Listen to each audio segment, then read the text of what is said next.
সবাইকে আমি আমন্ত্রণ জানাচ্ছি NMR exclusive video 3 solution of problem 1 ভিডিওতে। গতদিন আমরা একটি প্রবলেম দিয়েছিলাম, যে প্রবলেমটি আপনারা দেখতে পাচ্ছেন এখানে, যার প্রোটন এনএমআরটি আমরা দেখতে পাচ্ছি এখানে 4 ধরনের সিগন্যাল রয়েছে। এই সিগন্যালগুলো দেখে আমরা কি বুঝতে পারি? আসুন তাহলে আমরা এক্সপ্লানেশন দেখি। এখানে আমরা একটি ট্রিপলেট দেখতে পাচ্ছি, যে ট্রিপলেটটি দুই পাশে দুটি সিগন্যাল এবং মাঝখানেরটি তাদের প্রায় দ্বিগুণ। এতে বোঝা যায় যে এই ট্রিপলেটটির পাশে এমন প্রোটন রয়েছে যেগুলো ম্যাগনেটিক্যালি ইকুইভ্যালেন্ট, এবং ট্রিপলেট মানে হচ্ছে তার পাশে দুটি প্রোটন রয়েছে অ্যাকর্ডিং টু n+1 রুল। এখানে দেখুন, এখানে একটি ডাবল ডাবলেট দেখা যাচ্ছে, যে এই ডাবল ডাবলেটের কাপলিং কনস্ট্যান্টের মান 8 এবং 2 হার্টজ। ডাবল ডাবলেটে যদি আমরা ইন্টিগ্রেশন করে দেখি তাহলে দেখা যায় এখানে দুটি প্রোটন রয়েছে, 2h সিগন্যাল, এবং ডাবল ডাবলেট 2h সিগন্যাল দেওয়ার অর্থ হচ্ছে দুটি প্রোটনই ম্যাগনেটিক্যালি ইকুইভ্যালেন্ট। এখানে দেখুন 6.46 এ একটি ট্রিপলেট সিগন্যাল দেখা যাচ্ছে, যে ট্রিপলেট সিগন্যালটি কাপলিং কনস্ট্যান্টের মান 2 হার্টজ, এবং ট্রিপলেট দেওয়ার অর্থ হচ্ছে এর পাশে দুটি প্রোটন রয়েছে, যেই দুটি প্রোটন ম্যাগনেটিক্যালি ইকুইভ্যালেন্ট।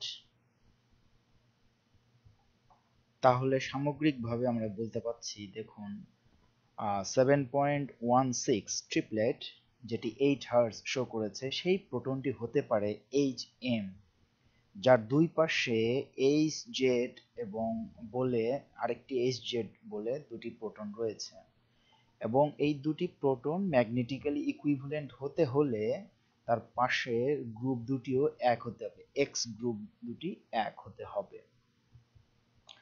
তো এই হচ্ছে 7.16 ট্রিপলেট 8 হার্টজ HM প্রোটনের এক্সপ্লানেশন। সেকেন্ড প্রোটনটি দেখুন, এর সিগন্যাল আমরা দেখতে পাচ্ছি 6.52 ডাবলেট অফ ডাবলেটস, এবং যার কাপলিং কনস্ট্যান্ট আমরা আগেই বলেছি 8 এবং 2 হার্টজ। তো এই প্রোটনটি যদি HZ আমরা ধরে নিই যে এই দুটি প্রোটন, তাহলে 8 এবং 2 হার্টজ দিয়ে কি বোঝা যাচ্ছে?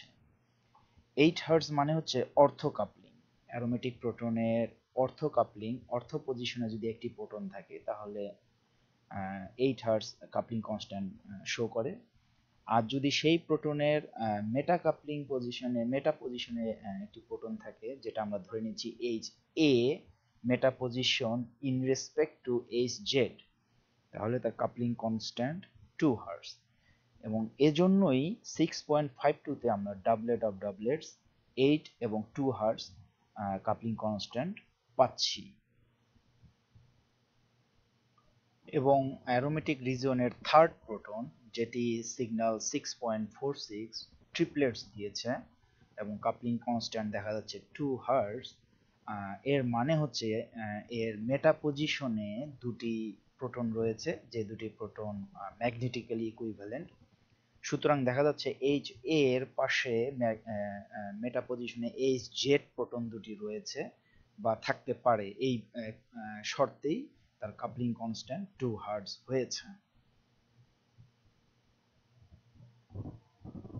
তাহলে সামগ্রিকভাবে আমরা তিনটা সিগন্যাল এখানে পাচ্ছি। একটা হচ্ছে 7.16 ট্রিপলেট 8 হার্টজ, যেটাকে আমরা HM কে ডিনোট করতে পারি এই প্রোটনটি।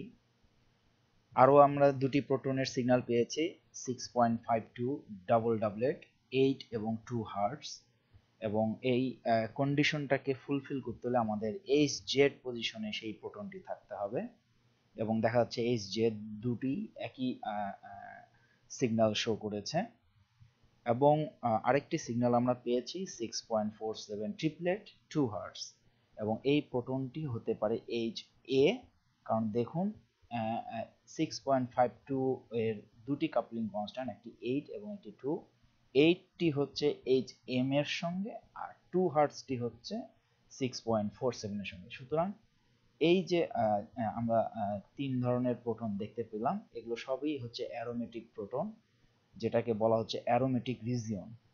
এবং একটি মনে রাখবেন, যেসব প্রোটন অ্যারোমেটিক রিজিয়নে থাকে তাদের কেমিক্যাল শিফট 6 থেকে 8 এর মধ্যেই আসে। যেহেতু এই প্রোটনগুলো এক নজরে দেখলেই আমরা বলে দিতে পারি যে এগুলো হচ্ছে সব অ্যারোমেটিক রিজিয়নের প্রোটন। চলুন তাহলে কার্বন সিগন্যালগুলো আমরা দেখে নিই এক নজরে। এটি হচ্ছে সেই কার্বন সিগন্যাল যেখানে আমরা দেখতে পাচ্ছি 6 ধরনের কার্বন সিগন্যাল এখানে দেখা যাচ্ছে। একটি 55, একটি 77, একটি 100, এরপরে 106, 129 এবং 160। মোট 6 ধরনের কার্বন সিগন্যাল আমরা প্রথম নজরেই দেখে এখানে বুঝতে পারছি। এখানে একটি সিগন্যাল দেখা যাচ্ছে 77-এ। 77-এ সিগন্যাল দেওয়ার অর্থ হচ্ছে আমরা যে সলভেন্ট ইউজ করেছি ক্লোরোফর্ম, সেই ক্লোরোফর্মের সিগন্যাল 77-এ শো করে। প্রত্যেকটি সলভেন্টেরই একটি নির্দিষ্ট সিগন্যাল পয়েন্ট রয়েছে, যেগুলো চার্ট দেখে আমরা নির্দিষ্ট করে বলতে পারি। যেমন ক্লোরোফর্মের 77, মিথানলের 49 এবং এভাবে আমরা আরো কিছু সিগন্যাল চার্ট দেখে বলতে পারি।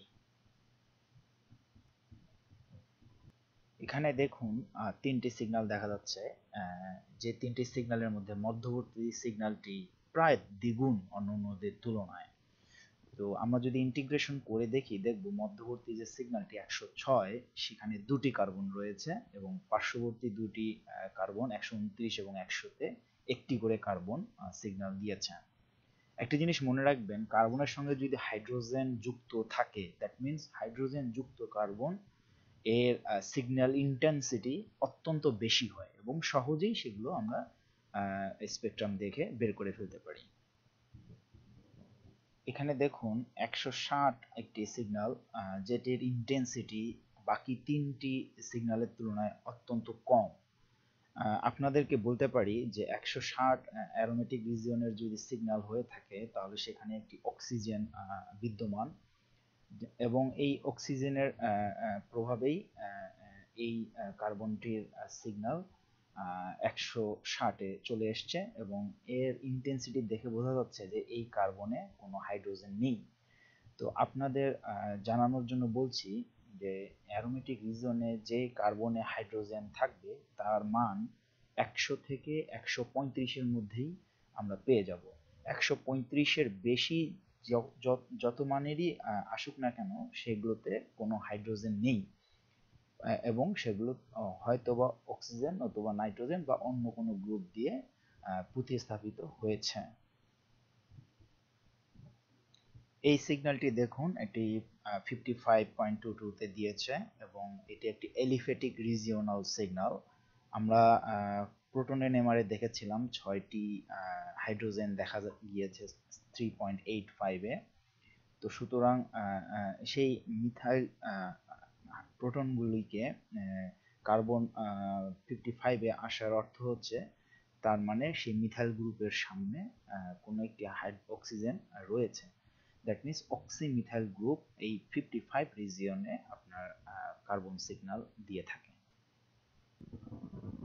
এইখানে দেখতে পাচ্ছেন অক্সিজেন যে অ্যাটমটি রয়েছে এবং এই অক্সিজেনের সঙ্গে মিথাইল গ্রুপ রয়েছে। অক্সিমিথাইল গ্রুপটি যুক্ত রয়েছে অ্যারোমেটিক রিজিয়নের সঙ্গে এবং এই অক্সিজেন যেহেতু ইলেকট্রোনেগেটিভ মলিকুল, সেই ইলেকট্রন নিজের দিকে টেনে নিচ্ছে, যার কারণেই মিথাইল প্রোটনগুলির সিগন্যাল 3.8 রিজিয়নে এসেছে এবং তার কার্বনের মান এসেছে 55।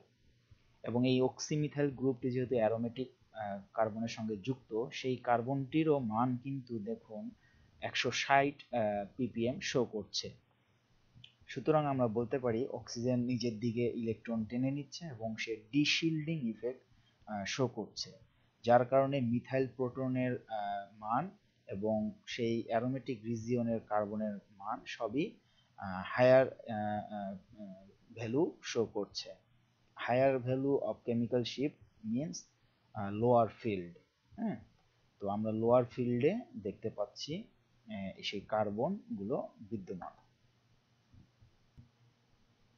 অক্সিমিথাইল গ্রুপ যে কার্বনে যুক্ত আছে সেখানে সে ডিশিল্ডিং ইফেক্ট শো করছে, কিন্তু মজার বিষয় হচ্ছে সে পাশের কার্বনগুলোতে কিন্তু শিল্ডিং ইফেক্ট শো করে, যার কারণে পাশের কার্বনগুলোর মান দেখুন লোয়ার ভ্যালুতে শো করছে। That means higher chemical higher ফিল্ডে তাদের মান রয়েছে। এবং এইচ এ যে প্রোটনটি যে কার্বনে রয়েছে সেখানে দুই পাশ থেকে অক্সিজেনের প্রভাব রয়েছে, ফলে এর মান 100-তে এসেছে। আর এইচ জেড যে প্রোটনটি রয়েছে সেখানে যেহেতু একটি করে অক্সিজেনের প্রভাব রয়েছে, যার ফলে এর মান 106.1 শো করেছে। তাহলে সবগুলো তথ্যকে একত্রিত করে সমন্বিত করে আমরা দেখতে পাচ্ছি স্ট্রাকচারটি ঠিক এরকম দাঁড়াতে পারে। এবং আমরা যদি 2D NMR করে দেখি স্ট্রাকচারটি একদম হুবহু এটি শো করবে।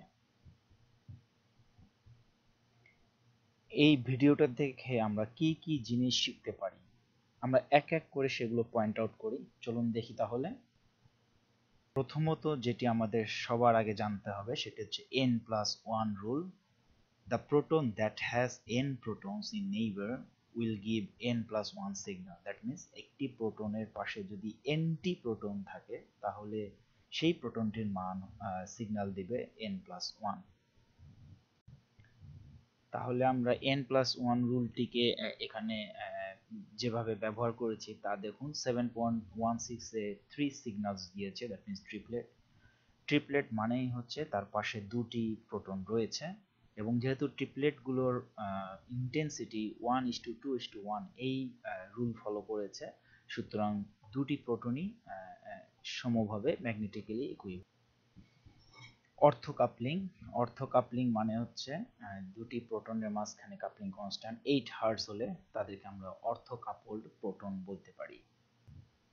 মেটা কাপলড প্রোটন হবে যদি তাদের কাপলিং কনস্ট্যান্ট 2 হার্টজ হয়। এখানে এইচ এ এবং এইচ জেড মেটা কাপলিং শো করছে। প্যারাকাপলিং এর মান হচ্ছে খুবই কম, 0.5 থেকে 1 হার্টজ। এখানে এইচ এ এবং এইচ এম দুজন প্যারাকাপলিং শো করেছে। চলুন এক নজরে আমরা সবগুলো কাপলিং কনস্ট্যান্ট দেখে নিই। অর্থোকাপলিং 8 হার্টজ, মেটা কাপলিং 2 হার্টজ, প্যারাকাপলিং 0.5 হার্টজ। আরো কিছু পয়েন্ট আমরা এখানে উল্লেখ করছি, যেমন সবগুলো অ্যারোমেটিক প্রোটনের কেমিক্যাল শিফট সাধারণত 6 থেকে 8 হয়।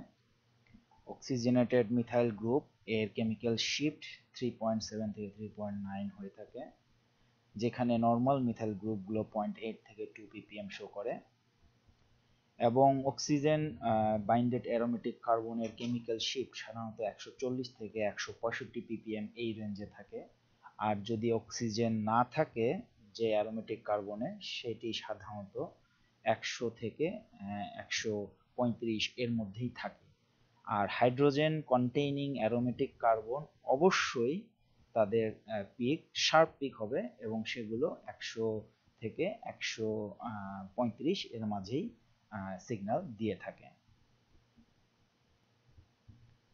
এই সলিউশন সম্পর্কে আপনাদের আরো কিছু কোশ্চেন থাকলে অবশ্যই আপনারা আমাদের পূর্ববর্তী যে পোস্ট সেখানে আমরা প্রোটন এবং কার্বন এনএমআর ডাটা একটি চার্ট দিয়েছিলাম, সেই চার্টটি অবশ্যই খেয়াল করবেন এবং সেই চার্ট মোতাবেক আপনারা এটি মিলিয়ে দেখতে পারেন।